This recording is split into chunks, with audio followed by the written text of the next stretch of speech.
காந்தமா என்னை ஈர்க்கும் முந்தன் அன்று இன்று சாந்தமா என்னை கட்டி போடும் காலம் என்ன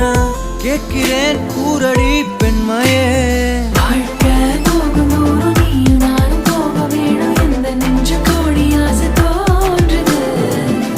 எந்த பாதி